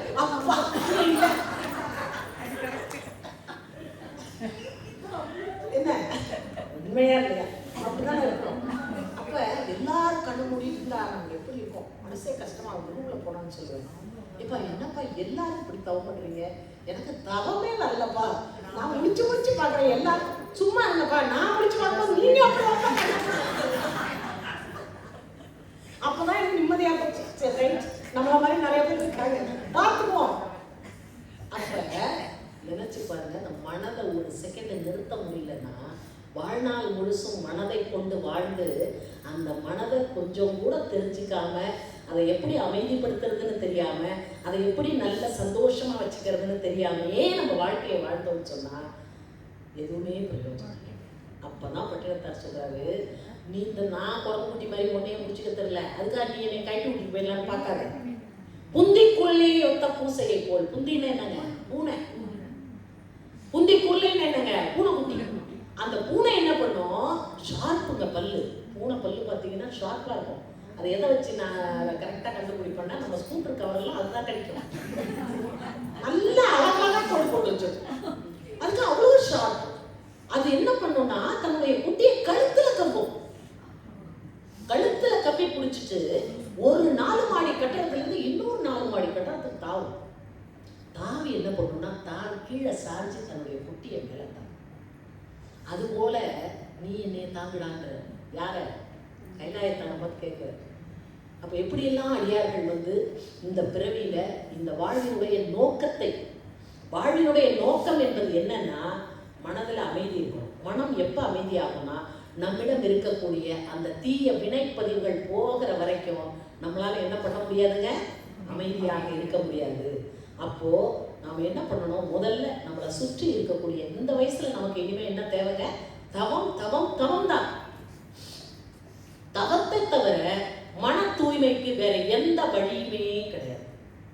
அப்ப மனதை என்ன பண்ணணுங்க, அமைதி நிலைக்காத மகிழ்ச்சி வந்து ஃப்ரீக்வன்சி லெவல்ல சயின்ஸ்ல கொண்டு வர பீட்டா ஆல்பா பீட்டா டெல்டான்ற வேவ்ஸ்ல அந்த குறைக்கிறதுக்கு நம்ம எங்கேயாவது போகணுமானா இந்த உடலுக்குள்ளாகவே அந்த மனதை அமைதிப்படுத்தக்கூடிய மையத்துக்குள்ளாக ஆற்றலை இறைவன் வச்சிருக்கிறான். அப்போ இருக்கும் இடத்தை விட்டு இல்லாத இடம் தேடி எங்கெங்கயோ சுத்திட்டு இருக்கிறோம். அந்த கோயில் போனா நிம்மதியா இருந்த கோயில். நானும் இமயமலை வரை போன மாசம் இமயமலைக்கு போனேன், கங்கைக்கு போனேன். நான் இமயமலைக்கு கங்கைக்கு நான் போனது எதுக்குன்னா, எத்தனை மகான்களினுடைய ஆற்றல் அங்கே அப்படியே திணிவார் போய் உட்காந்தோம்னா அப்படியே நம்மளை நெல் ஸ்டேட்டுக்கு கொண்டு போகும். அப்ப அந்த ஞானிகளும் மகான்களும் எதுக்காக அங்க போனாங்கன்னா நம்ம தொல்லைகள்லேருந்து விடுபடணும் தான் போனாங்க. இதுக்கு உங்களுக்கு நடுப்புற இருந்தோம்னா நம்ம எந்த ஞானத்தையும் பெற முடியாதுன்னு தன்னை தனிமைப்படுத்திட்டாங்க. ஆனா மகரிஷி என்ன சொல்றாருன்னா, இப்ப போன வாரம் கூட ஒரு கிளாஸ்ல சொன்னாங்க, அதாவது பல முறை அந்த புத்தகத்தை படிச்சிருக்கேன் மனவளக்கலை முதல் பாகத்துல. ஆனா அன்னைக்கு மகரிஷியோட அந்த ஒரு கோல்டன் லைன் வந்து இருந்ததுங்க, உங்களுக்கு நல்ல தியானம் வரணும்னா சந்தைக்கு நடுப்புற போய் உட்காந்து தியானம் பண்ணி எழுதியிருக்காரு. ஏயா எங்களுக்கு சைலண்டா இருந்தாலே தியானம் வராது, எங்களை சந்தையில போய் தியானம் பண்ண சொல்றீங்களேன்னா, நான் தியானம் பண்ண போறேன் எந்த சத்தமும் செய்யாதீங்கன்னு சொன்னா அது தியானம் அல்ல. தன் புற சத்தங்களில் இருந்து மனதை விடுவித்துக் கொண்டு ஒரு அமைதியான ஆழ்ந்த டெப்த்னு சொல்லக்கூடிய அந்த ஆழ்மனதோட நீங்க கனெக்ட் ஆயிட்டீங்கன்னா உலகத்துல எந்த சத்தம் கேட்டாலும் என்ன கேட்காதுங்க நமக்கு. நான் வந்துங்க தேவாலான்னு ஒரு ஊருக்கு போயிருந்தேன். தேவாலான்னு ஊட்டி பக்கத்துல இருக்குங்க. ஊட்டியில் ஏறி அந்த பக்கம் இறங்கணும். என்ன கிளாஸ் கூப்பிட்டுருந்தாங்க. நானும் ஏதோ, அதாவது என்னோட ப்ரோக்ராம் ஆஃபீஸர் யார் தெரியுங்களா? வேதாத்ரி மனுஷி தான். நான் வரேன்னு சொல்லிட்டேன்னா அவர் ஓகே பண்ணிட்டாருன்னு அர்த்தம். இல்லைன்னா பார்க்குறேங்க, சொல்கிறேன், டேட் பார்த்துட்டு சொல்கிறேன் அப்படின்னு சொன்னாக்கா அவர் இன்னும் ஓகே பண்ணலன்னு அர்த்தம். அது மாதிரி அது ஓகே பண்ணிட்டாரு, சரின்னு போயிட்டேன். எப்படி போகிறேன்னு தெரியுங்களா? நைட்டு 12 மணி. இந்த சினிமாலெல்லாம் பேய் படத்தில் ஒரு தனி புதுசு இருக்கும்ல, அது மாதிரி ஒரு டீ கடை. மத்தியானத்துலேருந்து ஒன்றுமே சாப்பிடல. அங்கே அவர் சொன்னார் ஒரு பொரோட்டா தாங்க இருக்குதுன்னு. எதையும் கொடுங்க, பசி தாங்கலை. இங்கே திருச்சியிலேருந்து கிளம்பி 10-12 மணி நேரம் பயணம் பண்ணி நானும் என் ஃப்ரெண்டு போகிறோம். சாப்பிட்டாச்சு. சாப்பிட்டோன்னா பொறுப்பாசிரியர் ஒரு ஜீப்பை வச்சுட்டு நிற்கிறார். சரின்னு அதில் ஏறியாச்சு. போகிற வழியில் பார்த்தாக்கா 2 பேரும் டார்ச் அடிச்சுட்டு நின்னாங்க. இவர் நிறுத்தி என்ன பண்ணார்? இப்போ தான் 2 இறங்கி இருக்குன்னாங்க. எனக்கு புரியல. என்ன 2 இறங்கி இருக்குன்னா 2 காட்டியான ரோட்டில் இறங்கியிருக்கான். அந்த மாதம் நான் போன மாதம் மட்டும் 28 பேர் சாதிச்சிருக்கு. யாரு கொண்டிருக்கு. நான் உடனே மகரிஷிகிட்ட சொன்னேன், இவங்க சாமி சாவதை பற்றியெல்லாம் எனக்கு பிரச்சனை இல்லை, ஆனால் நான் கிளாஸுக்கு வரும்போது செத்தனா உங்களுக்கு தான் பிரச்சனை அப்படின்னு போயாச்சு. போய் பார்த்தாங்க. மறுநாள் பயிற்சி நடத்துகிறேன். அங்கே 7 மணி வரைக்கும் யானை அட்டகாசம் பண்ணுது. தெரிஞ்சுங்க இது மாதிரிலாம் எவ்வளோ விஷயங்கள். மக்கள் அப்படியெல்லாம் போராடியெல்லாம் வாழ்ந்துட்டு இருக்கிறாங்க. நம்மளையெல்லாம் கடவுள் இவ்வளோ சௌரியமாக வச்சுருக்காங்க. தினம் அவளுக்கு நன்றி சொல்லிகிட்டே இருக்கும். அங்கே பார்த்தீங்கன்னா குழந்தைங்க அங்கேயும் தான் ஸ்கூலுக்கு போகிறாங்க. எவ்வளோ இருக்குது. அப்போ என்னென்னா மறுநாள் ஒரு தீப பயிற்சி நம்ம இதில் நடத்துவோம். அது வந்து 5 மணிக்குள்ளே நடத்தினா தான் நல்லாயிருக்கும். நான் சொன்னேன் 5 மணிக்குள்ளே தான் நடத்தணும். ஆனால் நான் இங்கே 7:30 மணிக்கே நடத்துகிறேன். ஏன்னா 7 மணி வரைக்கும் இங்கே யானை நடமாட்டம் இருக்குது அப்படின்னா அந்த பொறுப்பாசிரியர் பையன் அவன் ரொம்ப ஓவர ஆர்வ கோளாறாக இருக்கான். அம்மா 5 மணிக்கு நான் எல்லாரையும் கூப்பிட்டு வரேன்றான். எனக்கு பயமாக போயிட்டு நம்ம போய் கிட்டத்தட்ட 26 பேர் பயிற்சி எடுத்துக்கிறான். எல்லாருக்கும் காலையில் ஒரே இருட்டுங்க. காடு தானே உங்களுக்கு. நான் வேண்டாம்ப்பாங்கிறேன். அவன் அந்த பையனை கேளுங்க, அவன் அப்படி குடிச்சிட்டு ரோட்லேயே கிடப்பான். அவனை வந்து யாரோ வந்து மன்றத்தில் சேர்த்துருக்காங்க. தீட்சை எடுத்தமையிலேருந்து அவன் அந்த ட்ரிங்க்ஸே சுத்தமாக நிறுத்திட்டு மன்றத்தில் உள்ளவங்க யார் ஏறினாலும் ஓசிலேயே கூட்டிட்டு போவான். நான் சொன்னேன், எப்பா இப்படி இருந்தீங்கன்னா வாழ முடியாதுப்பா, காசை வாங்கிக்க அப்படின்னு. அவன் என்ன சொல்கிறான், 4 மணிக்கு அப்படியே எல்லாரையும் கூட்டிகிட்டு வந்துடுறேன்றான். நான் விடிய தூங்கலாம். நான் யாருக்கு அருக்கா போட்டேன் சொல்லுங்க பார்ப்போம். யானைக்கெல்லாம் அருக்கா போட்டேன். தயவு செஞ்சு நீங்கள் உங்கள் இடத்துலையே இருங்க, வந்துடாதீங்க. இவங்கெல்லாம் பயிற்சிக்கு வந்ததுக்கப்புறம் நீங்கள் போக வெளியில். உண்மையிலே என்ன விளையாட்டு இல்லை. உட்காந்து ஏன்னா அத்தனை ஆன்மா வந்து இங்கே வரணும்னு சொன்னால் அந்த ஆன்மாவெல்லாம் அந்த ஜீவன் வந்து வெளியில் வந்துச்சுன்னா கஷ்டங்க. அப்போது 7 மணிக்கு எல்லாரும் வந்துட்டாங்க. 5 மணிக்கெல்லாம் வந்து தீப பயிற்சி பண்ணிட்டு புரியாதீத தவம் பண்ணிட்டு சின்ன ரூமுங்க. இதில் ஒரு 8ல் ஒரு இந்த அளவு கூட இருக்காது. இதில் பாதி தான் இருக்கும் அந்த மன்றம். அதில் 25 பேர் உட்காந்து தீப பயிற்சியெல்லாம் பண்ணிட்டு துரியாதீத தவம் பண்ணிட்டு வெளியில் வர்றோம். ஒரே கூட்டம் ஒரு 200 பேர் நிற்கிறாங்க. அப்போ எல்லாரும் கேட்குறாங்க, இவ்வளோ நேரம் நீங்கள் இதுலையா இருந்தீங்கன்னாங்க. ஏங்க 2 யானை வந்து 1.5 மணி நேரமாக அட்டகாசம் பண்ணிட்டு இருக்கீங்க. எல்லாம் நாங்கள் வேட்டு போட்டோம், அத்தனை சத்தம் போட்டோம், அவ்வளோ இந்த தப்பெல்லாம் வச்சு அடித்தோம், உங்களுக்கு காதலியே உருப்படியான்னு கேட்டாங்க. நான் நினச்சேன் இன்னைக்கு தான் உருப்படியாக நம்ம தவம் பண்ணிடுவோம். ஒரு சத்தம் கேட்கல எங்களுக்கு, யாருக்குமே கேட்கல. அப்போ நல்லா நினச்சி பாருங்க, இந்த மனம் வந்து அந்த பிரம்மத்தோட லயமாகக்கூடிய அந்த அனுபவத்தை அதுக்கு கொடுத்துட்டோம்னு சொன்னால் இந்த வயதில் நமக்கு என்ன தேவைங்க? இதுதான் தேவை. அப்போ மனதினுடைய அலைச்சுழல் விரைவு வேகத்தை நம்ம என்ன பண்ணணுங்க? குறைக்கணும். அதுக்கு ஒரே பயிற்சி எதுன்னு கேட்டால், எந்த ஒன்றிலிருந்து மனம் என்ற பேராற்றல் இயங்க தொடங்குகிறதோ அந்த இயங்க தொடங்கக்கூடிய அந்த இடத்துலையே மனசை கொண்டு என்ன பண்ணுறோங்க? இப்போ அழகாக நான் உதாரணத்துக்கு சொல்றேன். இப்போ ஒரு இது வந்து ஒரு ஊதுவத்தி ஸ்டாண்டுன்னு வச்சுக்கோங்க. இதில் ஒரு ஊதுவத்தியை நம்ம பொருத்தி வச்சுருக்கோம். அந்த ஊதுவத்தி கரைஞ்சிக்கிட்டே வருது, அதுலேருந்து புகை வந்துக்கிட்டே இருக்கு. இப்போ அந்த ஸ்டாண்ட் அசையாது, ஊதுவத்தியே என்ன பண்ணாதுங்க? அசையாது. ஆனால் அந்த புகை என்ன பண்ணும்? இந்த ஹால் ஃபுல்லாக. இதுதான் உடல். இந்த ஸ்டாண்டு தான் என்னங்க? உடல். அந்த ஊதுவத்தி என்னங்க? உயிர். அந்த உயிரினுடைய கரைசல் என்னங்க? அதுதான் ஜீவகாந்தம் என்று சொல்லக்கூடிய மனம். இப்போ நான் சொல்கிறேன், இப்போ யாராவது உங்கள் பிள்ளைங்க ஃபாரினில் இருக்காங்கன்னு வச்சுங்க, நீங்கள் இப்போ இந்த நிமிஷம் கண்ணை மூடுங்கன்னு சொன்னால் அங்கே போயிடலாம். பாஸ்போர்ட், விசா, பணம் ஏதாவது செலவாகுமா? மனம் என்ன வேகத்தில் போகுது பாருங்க. ஒரு முறை மட்டும் அங்கே போய் வீட்டை பார்த்து இருந்துச்சுன்னா கரெக்டாக எங்கே போவோம்? பக்கத்து வீட்டுக்குலாம் போகாது, நேராக எங்கே போவோம்? நம்ம புள்ள வீட்டுக்கு தான் போகும் இல்லையா? அப்போ அது போலத்தான் மனம் என்பது என்னங்க? அந்த உயிரினுடைய கரைசல். அந்த உயிரினுடைய கரைசலாக இருக்கக்கூடிய அந்த உயிருக்குள்ள கொண்டு போய் மனதை லயப்படுத்திட்டீங்கன்னு சொன்னா அது என்ன ஆகும்னா, இந்த மனதிலே இருக்கக்கூடிய கலங்கங்களை எல்லாம் என்ன பண்ணிடுங்க, கொஞ்சம் கொஞ்சமா அப்படியே நம்மகிட்ட டெலீட் பண்ணிட்டே வருங்க. அந்த டெலீட் பண்ணிட்டு நீங்க உங்க குழந்தைய எப்படி வளர்த்துறாலும் அப்படியே நடக்கும். இப்ப மனதுல கலங்கத்தையும் கவலையையும் சிக்கலையும் பிரச்சனையும் வச்சுட்டு நீங்க என்னதான் பூஜை பண்ணாலும், எத்தனை அபிஷேக ஆராதனை பண்ணாலும், எத்தனை முறை வாழ்த்தினாலும் அந்த முழுமையான பலனை அந்த குழந்தைகளால அடைய முடியாது. ஏன்னா தூய்மை இல்லாத ஒரு இடத்திலிருந்து வரக்கூடிய எண்ணத்தினுடைய வலிமை மிக மிக கூடும். இப்ப நம்ம எல்லாம் என்ன பண்ணணுங்க, நம்ம குழந்தைங்க மட்டும் இல்லை, யாரை பார்த்தாலும் நல்லா இருக்கணும், எல்லாரும் நல்லா இருக்கணும், யார் பார்த்தாலும் ஒரு புன்சிரிப்பு சந்தோஷம். இந்த வயசுல அப்படி நீங்க அப்படியே பிராக்டிஸ்ல வந்துட்டீங்கன்னு வச்சுங்க, காலையிலேருந்து இரவு வரைக்கும் நீங்க ஏற்கனவே இதை செஞ்சுட்டு இருப்பீங்க. ஆனா அதை எப்படி செய்யணும்னா, தியானத்தால பண்பட்டு பண்பட்டு பண்பட்டு நீங்க இதை செய்ய செய்ய செய்ய என்ன ஆயிடும்னா எல்லாமே மாறும். உங்களை பார்க்கும் போதே ஒரு தெய்வீகமான தன்மை. ஏன்னா மனிதனுடைய வாழ்க்கை 5 இடத்துல முடிஞ்சிருதுங்க. 5 தான் ஸ்டார்டிங்கே எட்டும். கருவறை, கல்வி அறை, களவி அறை, கடையறை, கல்லறை. முடிஞ்சு போச்சு. எங்க ஆரம்பிக்கிறோம் எங்க முடிக்கிறோங்கிறத யாராலையும் என்ன பண்ண முடியாதுங்க, டிசைட் பண்ணவே முடியாது. என்ன நடக்கணுமோ சரியாதான் நடக்குது. அது எது நடந்தாலும் ஏற்றுக்கொள்ளக்கூடிய பக்குவத்தை இறைவா எனக்கு கொடுங்கிற ஒரு சங்கல்பத்தை மட்டும்தான் நம்ம இறைவன்ட்ட வைக்கணுமே தவிர நம்ம நினைச்சு என்ன பண்ண முடியாதுங்க. நான் சொன்னேன் இல்லையா, இப்ப நம்ம எல்லாம் உட்கார்ந்து இருக்கிறோம், மணிக்கு 1000 மைல் வேகத்துல பூமி சுத்திட்டு இருக்கு. ஐ எம் சோ டயர்ட் அப்படின்னு ஒரு 500 மைல் வேகத்தை குறைச்சது வைங்க, இப்படி உட்காந்து மைக் பிடிச்சி பேச முடியும்?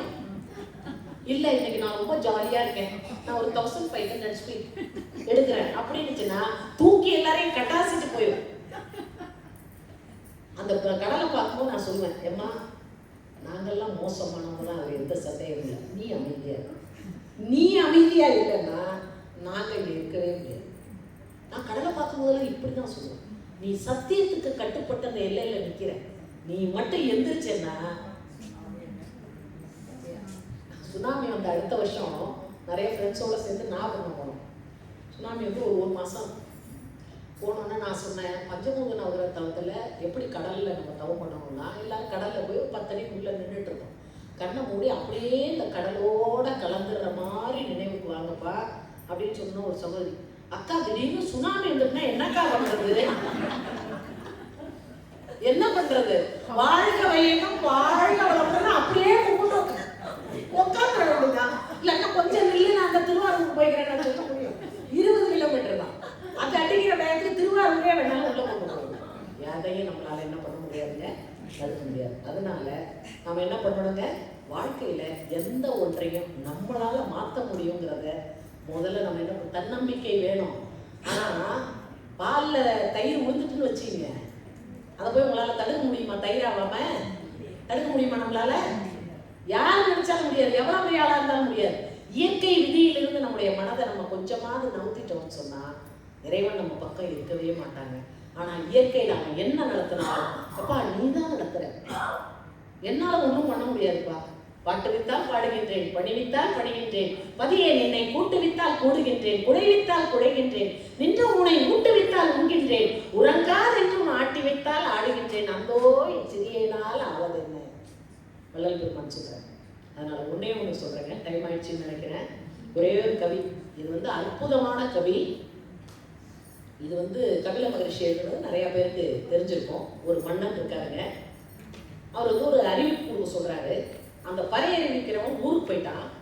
அவன் என்ன சொல்றான், தன்னுடைய மகன்கிட்ட அந்த பறை அறிவிச்சு இந்த செய்தியை நீ உலகத்துக்கு சொல்லிடு அப்படின்னு சொல்லிட்டு அவன் ஊருக்கு போயிட்டான்.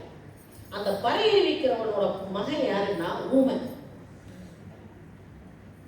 இது அவர் கபிலரோட கற்பனை. ஏன்னா இதை மௌனமாகத்தான் உணர்த்த முடியும், மௌனமாகத்தான் உணர முடியுங்கிற தத்துவத்துக்காக இந்த பாட்டு சொல்ல வந்தது. உலகத்தீரே உலகத்தீரே நாக்கழிப்பாக பறை அறிவித்து சாற்ற கேள்மீன் சாற்ற கேள்மீன். மனிதனின் ஆயுள் 100 அல்லதில்லை. 100 வயசுக்கு யாரும் இந்த உலகத்துல இருக்க போறது இல்லை. அப்படியே 100 கொடுத்துட்டாங்கன்னு வச்சுங்க, 50 இரவு அரிதுயிலில் போ. 50 வருஷம் என்ன பண்ணிடுறோம்? ஒட்டிய இளமையில் ஓரைந்து நீங்கும். அம்மா வயிற்றிலிருந்து வெளியில வந்து குப்புத்து உட்கார்ந்து நின்று நடந்து அப்பா அம்மா அத்தை மாமா பாட்டி தாத்தான்னு பேச கத்துக்கிறதுக்கு எத்தனை வருஷம்? ஒட்டிய இளமையில் ஓரைந்து நீங்கும். ஆக்க இளமையில் 5 நீங்கும். 5 வயசுல புடிச்சு கொண்டே எங்க விட்டுறோம்? அப்ப 5 வயசு இப்ப 2.5 வயசு புடிச்சு கொண்டே விட்டோன்னே அது வளர்ந்து இந்த சொசைட்டியை தெரிஞ்சுக்கிட்டு ஓரளவு கல்வி அறிவை பெற்று தன்னுடைய சுய சம்பாத்தியத்துல நிக்கிறதுக்கான அறிவை பெறுவதற்கு எத்தனை வருஷம் ஆயிட்டான்? 15. 70 போக நீக்கி இருப்பது 30. அதில் இன்புறு நாளும் சிலவே, அதன் துன்புறு நாளும் சிலவே. இதுல பாதி நாள் இன்பம் துன்பம்னா அந்த இதுலயே கழிச்சிட்டோம் இல்லையா? அப்போ ஒன்றே செய்யவும் வேண்டும், அவ்வொன்றும் நன்றே செய்யவும் வேண்டும், அந்நன்றும் இன்றே செய்யவும் வேண்டும், அவ்வென்றும் இன்னே செய்யவும். நாளை நாளை என்பீராகில் நாளை நமனுடைய நாளாவது மறியேல், நம்முடைய நாளாவதும் மறியேல். நாளைக்குன்னு எதையும் சொல்லாத. நீ நாளைக்குன்னு சொல்றது நீ உனக்கு வச்ச நாளா இல்ல உனக்கு எவன் வச்ச நாளான்னு தெரியாது. அதனால என்ன பண்ண, நாளை நாளை என்பீராகி நாளை நம்முடைய நாளாவது மறியேல், நமனுடைய நாளாவது மறியேல். எப்போதாகிலும் அந்த கூற்றுவன் வருவான், அவன் போற்றவும் போகான் பொருளோடும் போறான். நல்லார் என்ன நல்குற வரியான், தீயார் என்ன செல்வர் என்றுன்னான். அவன் நல்லவன்னு பார்க்க மாட்டான், கெட்டவன்னு பார்க்க மாட்டான், இவன் பணக்காரன் பார்க்க மாட்டான், இவன் வந்து இவனுக்கு கடமை இருக்கு எது சொன்னாலும் அவன் என்ன கேட்க மாட்டான், எதுக்கும் கேட்க மாட்டான். உடல் கொடு போகான், உயிர் கொடு போகான். இந்த உடம்பையும் எடுத்துட்டு போடான்னா உடம்பெல்லாம் எடுத்து போனா உயிர் மட்டும்தான் அவன் எடுத்துட்டு போயிடுவான். அதனால என்னைக்கு இங்க வந்தோமோ அன்னைக்கே நம்ம கையில ரிட்டன் டிக்கெட்டை இறைவன் கொடுத்துட்டான். மரணம் என்பது எப்போதுமே நமக்கு நிர்ணயிக்கப்பட்ட ஒன்று. ஆனா மரணத்தை பார்த்து என்ன பண்ணக்கூடாதுங்க, பயப்படவே கூடாது. நல்லா தெரிஞ்சுங்க. ஒரு சிறு விளக்கம், விஞ்ஞான பூர்வமான விளக்கம் மகரிஷி இதுவரைக்கும் யாருமே சொல்லாத ஒரு விளக்கம் கொடுக்குறாரு. அதாவது ஒரு மனிதனுடைய மனம் எப்பொழுது இயங்க தொடங்குறதுன்னு ஒரு கேள்வி. தாயின் கருவறையில இருக்கிற வரைக்கும் மனம் கிடையாது. தாயினுடைய வயிற்றுல இருந்து வெளியில வந்துட்டுன்னு வச்சுங்க, உள்ளுக்குள்ள எங்க இருந்துச்சுங்க, தண்ணி பாக்கெட்ல இருந்து வெளியில வந்தோன்னே இந்த சீதோஷன் நிலை அந்த ஸ்கின்னுக்கு என்ன ஆகாது, பொருந்தாது. அப்ப என்ன பண்ணோம், உடலை அசைக்கும், கத்தும். அப்ப அதோட எனர்ஜி லாஸ் ஆகும். எனர்ஜி லாஸ் ஆனோன்னா அதுக்கு ஒரு எனர்ஜி தேவைப்படுது. அதை பசின்ற உணர்வா அதுக்கு வருது, அதை வெளிப்படுத்த தெரியல. அப்ப என்ன பண்ணுதுங்க, அழுகு இல்லையா? அழுகோன்னா அம்மாவோ பாட்டியோ, மகரிஷி எங்களுக்கு சொன்ன விளக்கம், அம்மாவோ பாட்டியோ என்ன பண்றாங்க, பாலை கொடுக்குறாங்க இல்லையா? அதை குடிச்சோன்னா அதுக்கு என்ன தெரியுதுங்க. அப்ப சொல்றாங்க, மனம் வந்து ஒரு மனிதனுடைய மனம் 10 படிநிலைகள்ல இயங்கும். உணர்ச்சி, தேவை, முயற்சி, செயல், விளைவு, அனுபவம், ஆராய்ச்சி, தெளிவு, முடிவு. இப்ப உணர்ச்சி வெளியில வந்துருச்சு, அம்மா கருவறையிலேருந்து அது உணர்ச்சி வந்துருச்சு இல்லையா? தேவை, என்ன தேவை இருக்கு, அந்த எனர்ஜியை ஈக்குவல் பண்றதுக்கு முயற்சி, அழுகுறது. செயல், அம்மா பால் ஊத்துறாங்க பாட்டி, அதுக்கடுத்து பாருங்க விளைவு, என்னது இப்ப அந்த துன்பமே நமக்கு இல்லை.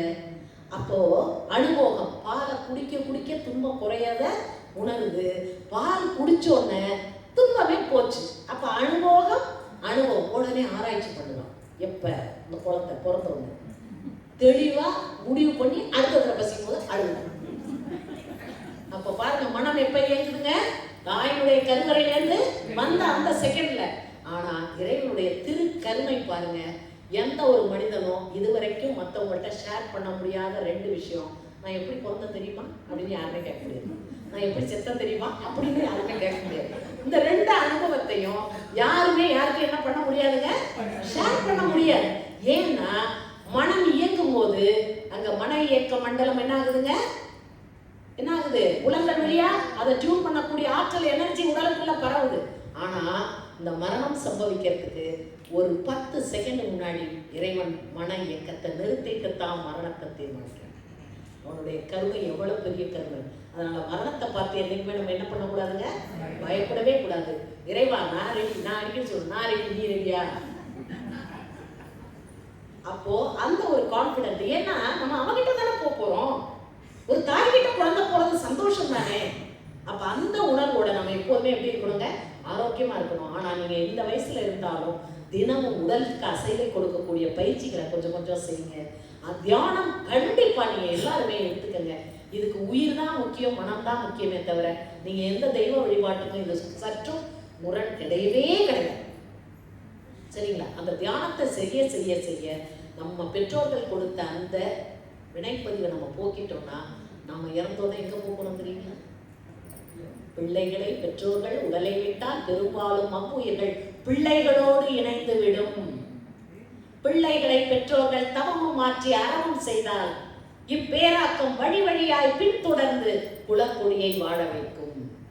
அப்ப நாம செய்யற தவத்தால நாம் கொண்டு வந்த வினையை தீர்த்துட்டோம்னா குழந்தைகளுக்கு எதை மட்டும்தான் கொடுப்போம்? புண்ணிய பலனை மட்டும்தான் கொடுப்போம். அவங்க அமோகமா சந்தோஷமா சமுதாய நன்மதிப்போட நம்ம குழந்தைகள்லாம் ஒழுக்க சீலர்களாக தெய்வ சிந்தனையோடு மனித நேயத்தோடு நல்ல ஒரு குழந்தைகளா வாழ்வாங்க.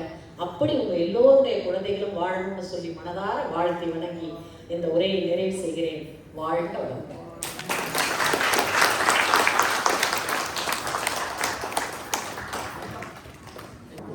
மனம் என்பது உடல் முழுசும் நிறைஞ்சிருக்கக்கூடிய ஒரு ஆற்றல். இப்போ நம்மள தலையில ஒருத்தவங்க குத்துறாங்க, வலிக்குது இல்ல? அந்த மனம் இல்லைன்னு சொன்னா, அந்த காந்தம் இல்லைன்னா அது வலிக்காது. காலில் முள்ளு குத்துது, வலிக்குது இல்லையா? இப்ப காலில் முள்ளு குத்துற வலியையும் தலையில குட்டணும்னா ஏற்படுறது வலிதான். ஆனா அந்த ரெண்டு வலியையும் டிஃபரெண்ட் எது அப்படின்னு பாக்குது பார்த்தீங்களா? அதான் வாழ்க்கை. ஒரு மணி நேரம் எப்படி போச்சுன்னே தெரியல. காலையில 5:30 மணிக்கு மெடிடேஷன் பண்றேன். இன்னைக்கு வரைக்கும் நீங்க சொன்ன மாதிரி ஏதாவது டிப்ஸ் ஏதாவது கொடுங்க மேடம். டிப்ஸ் அந்த மெடிடேஷன் டெப்தா போறதுக்கான டிப்ஸ் கேக்குறீங்க. சுவாச பயிற்சி ஒரு நிலை பண்றதுக்கு ஏதாவது டிப்ஸ்? அதுக்கு தொடர் முயற்சி மட்டும்தான். தொடர் முயற்சி பண்ண நான் சொன்ன பாருங்க. இப்ப சுவாமிஜி காலடியில உட்கார்ந்தே எனக்கு தவம் இல்லை அப்படின்னு நான் சொன்னேன். அது மகிழ்ச்சி எங்களுக்கு வேடிக்கையா சொன்னாங்க. நாங்க எங்களை மாதிரி பல பேர், ஆனா அந்த ஆடியன்ஸ்ல எப்படி இருக்காங்களோ அதுக்கு தகுந்த மாதிரி அவர்கிட்ட ஒரு மெசேஜ் வரும். அப்ப என்ன பண்ணாருன்னா, அடுத்த செஷன்ல என்ன சொன்னாருன்னா, நம்மளும் தவம் பண்ணணும்னு ரொம்ப முயற்சி பண்றோம். அவர் பண்ணிட்டு தான் இருக்காரு, எங்களுக்காக சொல்றாரு. பண்ணிட்டு தான் இருக்கோம். ஆனா நம்ம உட்கார்ந்தோன்னே பொறுப்பாசிரியர் ஆகினை அப்படின்னோன்னா நம்மளும் ஆகினைக்கு தான் போவோம். அப்புறம் உள்ள அப்படி புறப்பட்டு வியாபாரம்லாம் பண்ணிக்கிட்டு இருக்கும் போது பொறுப்பாசிரியர் ஓம் சாந்தின்னு வர டக்குன்னு நினைச்சுக்கலாம்.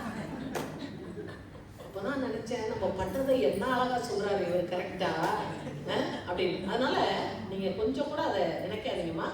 எப்போதுமே தியானம் பண்ணும்போது மகரிஷியை நல்லா நினைச்சிட்டு, இது மகரிஷி சொன்ன விஷயம், யாருக்கெல்லாம் அந்த உயிர் உணர்வு தெரியலைன்னு சொல்றீங்களோ அவங்க தியானத்துல அமரும் பொழுது என்ன நினைச்சுக்கங்க, நானே உங்கள் அருகில் வந்து உங்களுக்கு அந்த தியான உணர்வை தொட்டு உணர்ந்து தயாராக இருக்கிறேன்னு சொல்லியிருக்கேன். நீங்க மகரிஷியை நல்லா நினைச்சிட்டு நீங்க வந்து எனக்கு நீங்க இந்த ஆகினையில எனக்கு நல்ல உணர்வு கிடைக்கணும் சுவாமிஜின்னு சொல்லிட்டு நீங்க உட்காருங்க. தொடர்ந்து பண்ணுங்க. ஒரே இடத்தை செலக்ட் பண்ணுங்க, ஒரே விழிப்பை செலக்ட் பண்ணுங்க, ஒரே நேரத்தை செலக்ட் பண்ணுங்க. இது கொஞ்ச நாளைக்கு நீங்க பண்ணிட்டீங்கன்னா அப்புறம் நீங்க எங்க உட்கார்ந்தாலும் கண்ணை மூடின செகண்டுக்கு உங்களுக்கு தியானம் வந்துடும். உங்களுடைய முயற்சிக்கு நிச்சயமா இறைவன் வெற்றியை கொடுப்பான். வாழ்க. வேற யாருக்காவது டவுட்ஸ் இருக்கா? கேளுங்க. யோகா கிளாஸ் வராதவா இருந்தாலும் கேட்கலாம். இப்போ இத்தனை நேரம் மேடம் பேசினா இல்லையா, அதுலேருந்து நமக்கு சிலது புரிஞ்சிருக்கும். நம்மளும் இதுக்கு ஆரம்பிக்கலாம்னு சொல்லி தோணும். அந்த மாதிரி யாருக்கு ஒன்றாலும் என்ன ஒன்றும் கேளுக்கும். உங்களுக்கு ஏதாவது உடம்பு பிரச்சனை ஒன்று இருக்குது, நான் இந்த மாதிரி இருக்கேன், நான் வந்து சேர்ந்துக்கலாமா? டீச்சர்ஸே கூட நீங்கள் வந்து பார்த்து கேட்கலாம். இப்போ இந்த மேடம் வந்துருக்க போது நீங்கள் அது கூட கேட்கலாம். இப்போ எல்லோரும் இங்கே வந்திருக்க பட்சம் ஒன்றும் இல்லையா? கேட்கலாமா மேடம்? இந்த ஒரு மணி நேரம் எப்படி போல எல்லாரும் சொல்லுவாங்க, எங்களுக்கு இருக்கிற மாஸ்டர்ஸ் எல்லாம் கேட்கும்போது நாங்களும் அப்படிதான் சைலண்டா இருக்கோம். ஒண்ணு எல்லாம் புரிஞ்சிடும், இல்லை எதுவுமே புரிஞ்சுக்காங்க. ரெண்டுல எது இருந்தாலும் சைலண்ட் தான். நான் இதை எதுன்னு எடுத்துக்கிறது அப்படின்னு எங்களை கேட்பாரு. நான் அந்த மாதிரி உங்களை கேட்க மாட்டேன். ஏன்னா நீங்க எல்லாம் நிறைய அறிஞர் பெருமக்களாக தான் இங்கே உட்காந்துருக்கீங்க. நான் தான் உங்கள கொஞ்சம் கம்மியாக இருப்பேன். சொல்லும்போது வேற மாதிரி இருக்கு. இதெல்லாம் தெரியுதா? அப்படின்னா அந்த மாதிரி தான் நிஜம். வாழ்க்கை நாங்கள் ஒரு 20-30 பேர் கிட்ட கிளாஸ் வருவாங்க. சொன்னாங்க. சந்தோஷம். இந்த 1 மணி நேரம் எப்படி போச்சுன்னு தெரியல. நீங்கள் மாதம் மாதம் இங்கே வந்து எங்களுக்கோசரம் இந்த மாதிரி ஸ்பீச் கொடுத்தீங்கன்னா வேறு டிஃப்ரெண்ட் சப்ஜெக்டில் நிச்சயமா நீங்க வந்து ரெடியா, நீங்க ரெடினா நான் ரெடி. நாங்கள் ரெடி தான். எனக்கு ஒன்றும் பிரச்சனை இல்லை. ஒரு நாள் வந்துட்டு கொஞ்சம் பிஸியாக இருக்கும், அது கணவன்கிட்ட சொல்லிட்டீங்கன்னா அவங்க எனக்கு டேட்டு கன்ஃபார்ம் பண்ணி கொடுத்துருவாங்க. ஏன்னா நீங்கள் இங்கே தான் இருக்கீங்க, நான் தான் சுற்றிட்டு இருக்கேன். அதனால் உங்களை நான் அவங்க சொல்லிட்டாங்கன்னா கண்டிப்பாக மாதம் ஒரு நாள் நான் வரேன். ரொம்ப சந்தோஷம் மேடம். நீங்கள் என்ன தலைப்பு கொடுக்குறீங்களோ அதில் கூட நம்ம பேசிக்கலாம், நிறைய நம்ம சிந்திக்கலாம். இப்போ நன்றியுரை வழங்க திருமதி உஷா மோகன்.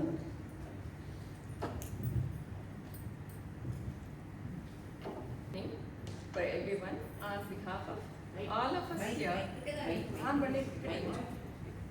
everyone, on behalf of all of us here, I take this opportunity to thank Dr. Amita Ramanujan for her truly meaningful and thought-provoking talk on Mudumayil Amaiyum Magizhi. Her words were not only insightful and also comforting, reminding us that peace and the happiness in our later years come from within by acceptance, meaningful connection, and positive mindset. Thank you, Doctor, for sharing your time, wisdom, and warmth with us. We truly appreciate the simplicity and the depth of your message. I'm sure that everyone would be feeling the same thing. A big thank you to everyone who attended and made this session a special one. Let us carry these thoughts with us and live each day with peace and joy. And thank you so much. And big thank you to our management also. And Valga Vayagam, Valga Valamadam. Thank you so much.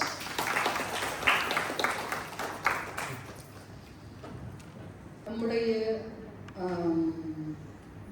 Management நானி சார்பில் madam Amudha Ramanujam அவர்களுக்கு ஒரு சிறிய அன்பளிப்பு அளிக்க பலராம் சாரை அழைக்கிறேன்.